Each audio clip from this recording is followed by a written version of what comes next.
बच्चों, Devvrat sir math channel पर आपका स्वागत है।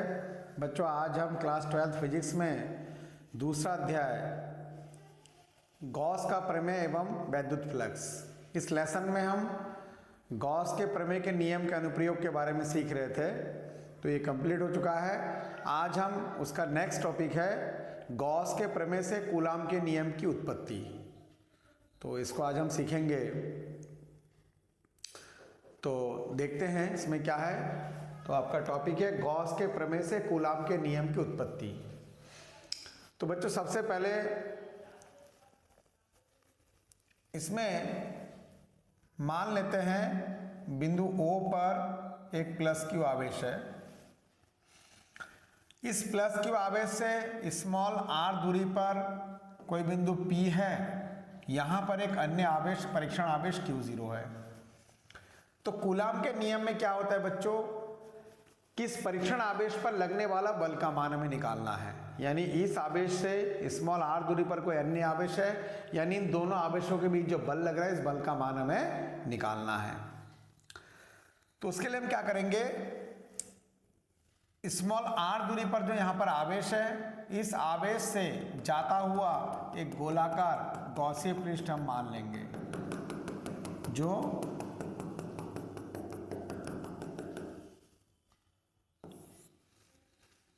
गोलाकार गॉसीय पृष्ठ हमने मान लिया है। तो ये सारी थ्योरी को आपको लिखना है, नोट करना है। माना बिंदु O पर एक आवेश प्लस Q स्थित है,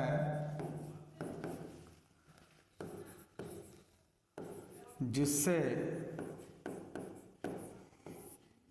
स्मॉल r दूरी पर बिंदु P पर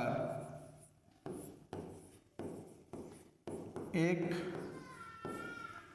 अन्य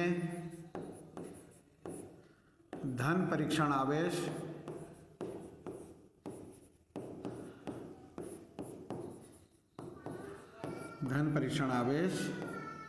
प्लस Q0 स्थित है।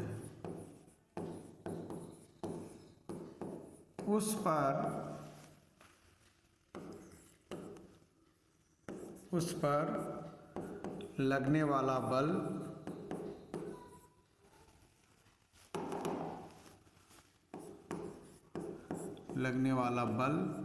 का मान हमें ज्ञात करना है।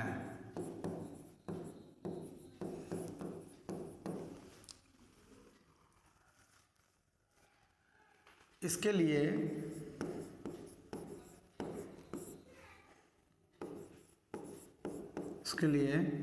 माना बिंदु P से जाता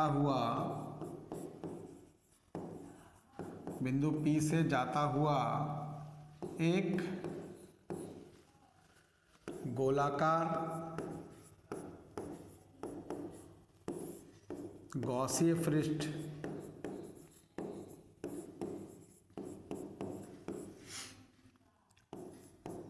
मान लेते हैं, जिसकी त्रिज्या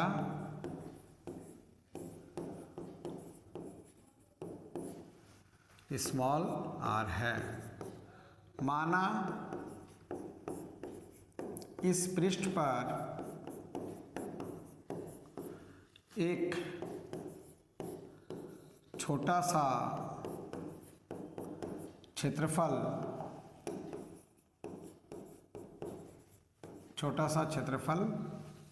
ds लिया जाता है।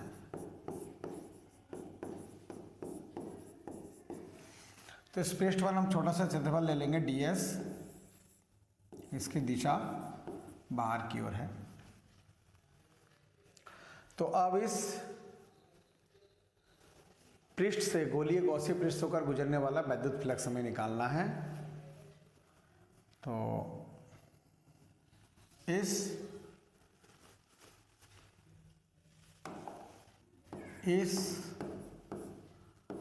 गोलाकार या गोलीय गॉसीय पृष्ठ से होकर गुजरने वाला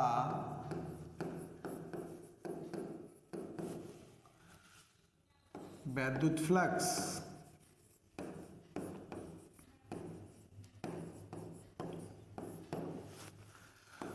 फाई बराबर समाकलन E डॉट ds। तो फाई बराबर E ds कॉस थीटा। यहाँ पर जो थीटा का मान है वो E की भी दिशा इधर की तरफ है, तो थीटा का मान आपका 0 डिग्री हो जाएगा। तो चूंकि थीटा बराबर 0 डिग्री, तो फाई बराबर समाकलन E ds इंटू कॉस 0 का मान 1 होता है, तो फाई बराबर समाकलन E ds।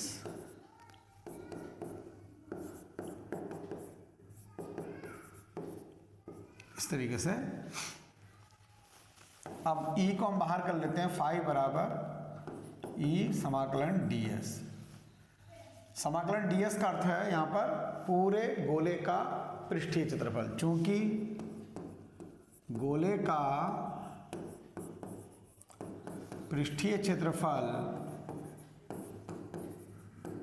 बराबर 4 पाई r स्क्वायर, इसलिए समाकलन ds बराबर हो जाएगा 4 पाई r स्क्वायर।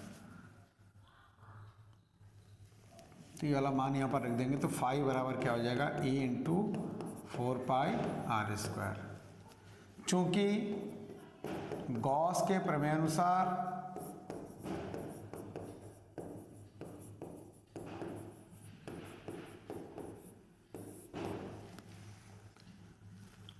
फाई बराबर 1/ε0 इंटू क्यू, इसलिए ये वाला मान इसमें रख देंगे E इंटू 4 पाई r स्क्वायर बराबर 1/ε0 इंटू क्यू। अब यहाँ से इसको बट्टे में भेज दीजिए, तो E बराबर आपका आ जाएगा 1/4 pi ε0 into Q upon r square. ये जो 4 पाई r स्क्वायर उसको बट्टे में भेज दिया हमने, 4 पाई को ε0 के साथ लेना है आपको, और r स्क्वायर का क्यू के बट्टे में ले लिया हमने, तो E बराबर 4 पाई 1/4 pi ε0 Q upon r square आ चुका है। अब मान लीजिए इस बिंदु पर एक आवेश ये है। अब इस आवेश के कारण यहाँ पर एक वैद्युत क्षेत्र उत्पन्न होता है। तो वैद्युत क्षेत्र के भीतर किसी परीक्षण आवेश पर लगने वाला बल का मान अब यहाँ पर लिख देंगे। चूंकि वैद्युत क्षेत्र के भीतर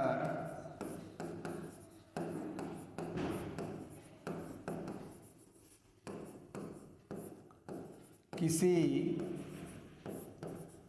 परीक्षण आवेश पर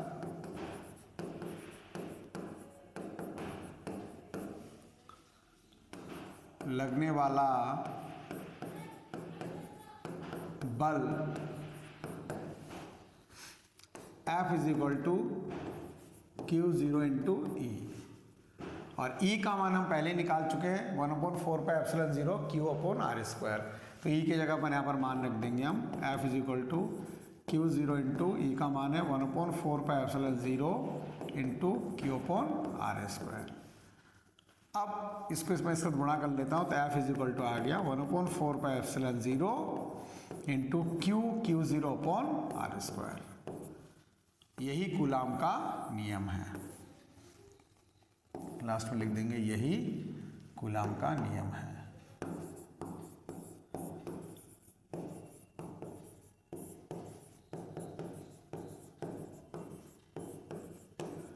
तो आपने देखा बच्चों, गॉस के प्रमेय की सहायता से हमने कूलाम का नियम प्रूफ कर दिया है। अगर यहाँ पर माध्यम है कोई, यदि माध्यम का परावैद्युतांक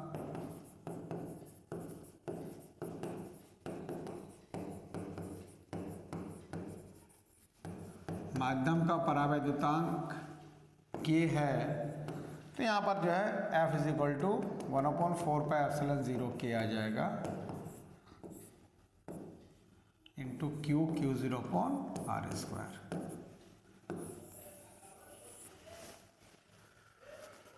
इस तरीके से कूलाम का नियम हम प्रूफ कर चुके हैं।